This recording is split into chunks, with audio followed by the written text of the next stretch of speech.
Welcome to Pallavi TV. Yogi Adityanath యూపీలో గజియాబాద్లో నేరస్తులంతా యోగీజీ మీకు దండం పెడతా మమ్మల్ని క్షమించండి, ఇంకా నేరం అంటేనే మేము చేయం, నేరం చేయబోము అంటూ క్రిమినల్స్, క్రైమ్ రికార్డు ఉన్నటువంటి గూండాలు, అట్లాగే రౌడీ షీటర్లు దాదాపు 150 మంది యోగి మమ్మల్ని క్షమించండి అంటూ పోస్టర్లు, ప్లకార్డులు పట్టుకొని యోగిని కోరుతున్న విజువల్స్ ఇప్పుడు సోషల్ మీడియాలో వైరల్ అవుతా ఉన్నాయి.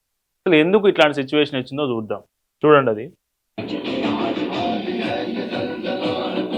సో ఇది కథ. ముజే క్షమా కరో ప్రమాణం చేస్తున్నారు. మేమిక భవిష్యత్తులో నేరాలు చేయబోము, తప్పులు చేయబోము అంటూ పోలీసుల ముందు ప్రచారం చేస్తా ఉన్నారు. అసలు ఎందుకు ఇట్లాంటి గజియాబాద్‌లో ఎందుకు ఇట్లాంటి సిచ్యువేషన్ వచ్చింది?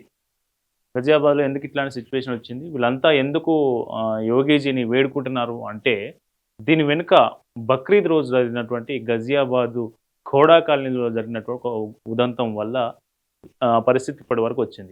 అసలు ఏం జరిగింది? బక్రీద్ రోజు ఏం జరిగిందంటే, మనం ఒకసారి వెనక్కి వెళ్తే ఈ ఫోటోలో కనిపిస్తున్న ఇతని పేరు సూర్యప్రతాప్ చౌహాన్. కోడా కాలనీలో ఉంటాడు. యూపీలోని గజియాబాద్ ప్రాంతం కోడా కాలనీలో ఉంటాడు.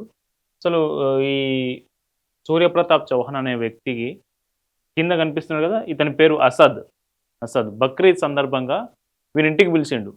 అసద్ అనే వ్యక్తి వీనింటికి పిలిచి, నీకు ఎట్లా బలిస్తారో తెలుసా?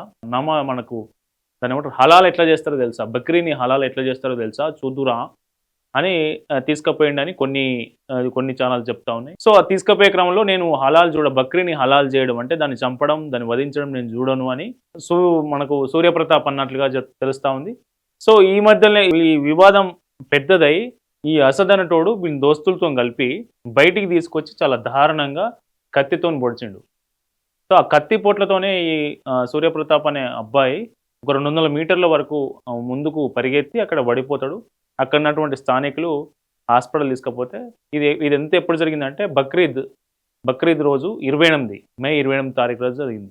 సో 28వ తేదీ రోజు కత్తిపోట్లకు గురైన సూర్యప్రతాప్ చౌహాన్ని హాస్పిటల్ తీసుకపోతే హాస్పిటల్లో చికిత్స పొందుతూ మే 29వ తేదీన చనిపోయిండు.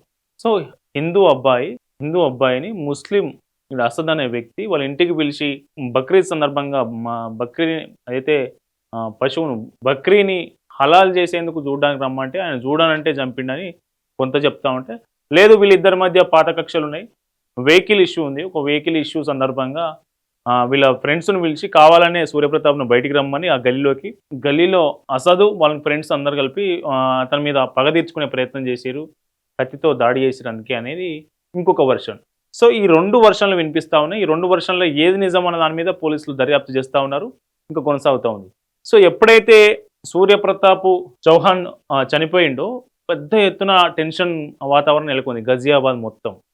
సో ఈ సూర్యప్రతాప్ చౌహాన్ చనిపోయిన వెంటనే అసద్ అనేటోడు పారిపోయిండు, అబ్స్కాండ్, ఇంకెక్కడ కనిపించకుండా పారిపోయిండు.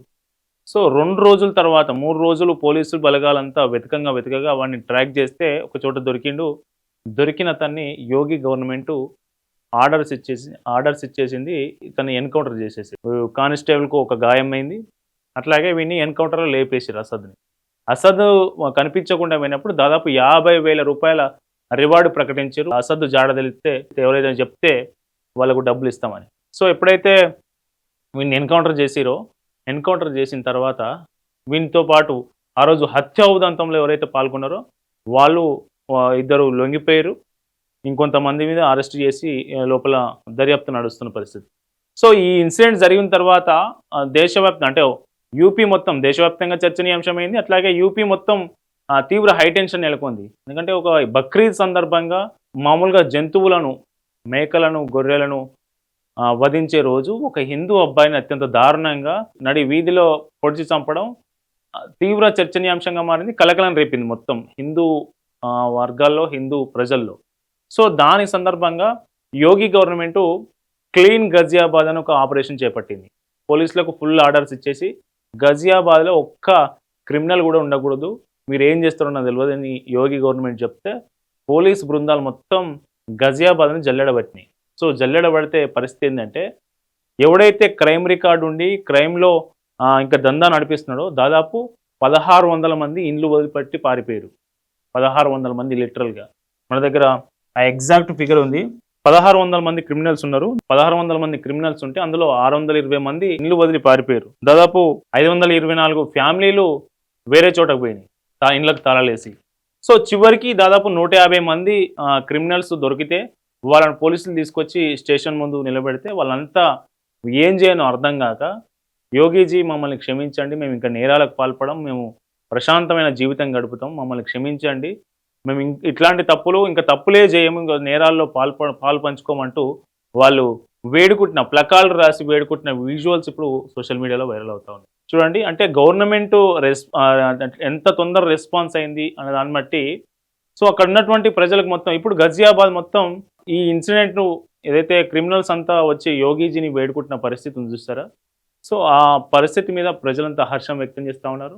ఒక ఇన్సిడెంట్ జరిగింది అంటే దాన్ని అక్కడ ఇన్సిడెంట్ ఎందుకు జరిగిందనే దాన్ని దర్యాప్తు చేస్తూనే ఆ ఏరియా మొత్తం ఉన్నటువంటి క్రిమినల్స్‌ను మీద దృష్టి పెట్టి ఏదైతే క్రైమ్ జరగకుండా ఏర్పాటు చేసిరో క్లీన్ గజియాబాద్ ఆపరేషన్ చేపట్టిరో సో దాని మీద ప్రశంసలు కురిపిస్తా ఉన్నారు యోగి గవర్నమెంట్ మీద. సో మొత్తానికి జరిగింది ఇది. ఈ ఇన్సిడెంట్ సంబంధించి పోలీస్ ఆఫీసర్లు ఏం చెప్తారో ఒకసారి చూద్దాం. दिनांक 28 तारीख को थाना कोड़ा से असदनामा सूर्या चौहान को चाकू मार दिया और इलाज के दौरान सूर्या चौहान की डेथ हो गई। सूर्या चौहान के परिजनों के द्वारा तहरीर दी गई थी जिसमें 5 आरोपियों को पंजीकृत किया, उनके विरुद्ध मुकदमा पंजीकृत किया गया, जिसमें से 3 आरोपियों की गिरफ्तारी तत्काल पुलिस के द्वारा कर ली। మొత్తం 5గురు నిందితులు ఉన్నారట ఈ హత్యలో పాల్గొన్న వాళ్ళు. సో 5 నిందితులు जो मुख्य आरोपी असद को फरार था, उसके ऊपर 50,000 रुपये पुरस्कार की घोषणा की गई। आज पुलिस को ये सूचना प्राप्त हुई थी कि असद अपने कुछ साथियों से मिलने जा रहा है, उनसे पैसे लेकर के वो बाहर कहीं भागने की फिराक में। तत्काल इस सूचना के आधार पर एसीपी इंद्रापुरम के नेतृत्व में थाना कोड़ा और थाना इंद्रापुरम की टीम लगातार यहाँ पे कॉम्बिंग कर रही थी और बैरिकेड लगा के चेकिंग भी अभियान किया गया। उसी समय जब असद अपने एक साथी के साथ बाइक से आता हुआ दिखाई देता है तो पुलिस ने उसे रोकने का प्रयास करती है, उसे चेतावनी देती है, लेकिन असद के द्वारा पुलिस टीम पर फायरिंग की जाती है। प्रत्युत्तर में प्रतिरक्षा में पुलिस टीम के సో అసద్ కూడా బారికేడ్లు ఏర్పాటు చేసి చెకప్ చేస్తూ ఉంటే అసద్ ఒక బైక్ మీద పారిపోతున్నాడని పోలీసులు గుర్తించినప్పుడు పోలీసుల మీద కాల్పులు జరిపిండు. ఒక కానిస్టేబుల్కు గాయమైంది. సో పోలీసులు కూడా సైమల్టేనియస్గా కాల్పులు జరిపితే ఆ ఎన్కౌంటర్లో అసద్ చనిపోయిండని ఇక్కడ ఉన్నటువంటి పోలీస్ ఆఫీసర్ చెప్తా ఉన్నారు.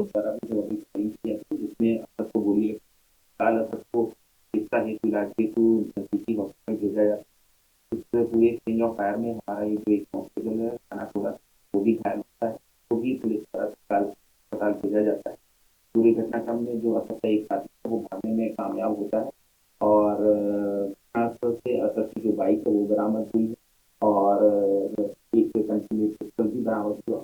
इस पूरे घटनाक्रम आगे की जो भी एक्शन विधि कार्रवाई है पुलिस द्वारा की जाए। సో ఇది పరిస్థితి అక్కడ జరిగినటువంటి ఇన్సిడెంట్ సంబంధించి ఇప్పుడు గజియాబాద్ మొత్తం క్రిమినల్స్ యోగీజీని వేడుకుంటున్నారు. మమ్మల్ని వదిలిపెట్టండి, మేము ప్రశాంతంగా బతుకుతాం, నేరాల వైపే కన్నెత్తి చూడమంటూ మాకు బుద్ధి వచ్చిందంటూ ప్రమాణం చేస్తూ ఉన్నారు పోలీసుల మీద. సో ఇది పరిస్థితి. ఈ వీడియో మీద మీరు మీ అభిప్రాయాలను కామెంట్ చేయండి. సూర్యప్రతాప్ చౌహాన్ మర్డర్కి సంబంధించి, అసద్ ఎన్కౌంటర్ సంబంధించి మీరేమనుకుంటున్నారు? యోగి గవర్నమెంట్ను మీద మీ అభిప్రాయం, యోగి గవర్నమెంట్ తీసుకున్న ఈ నిర్ణయం మీద మీ అభిప్రాయం ఏంటి? అది సరైనదా కాదా?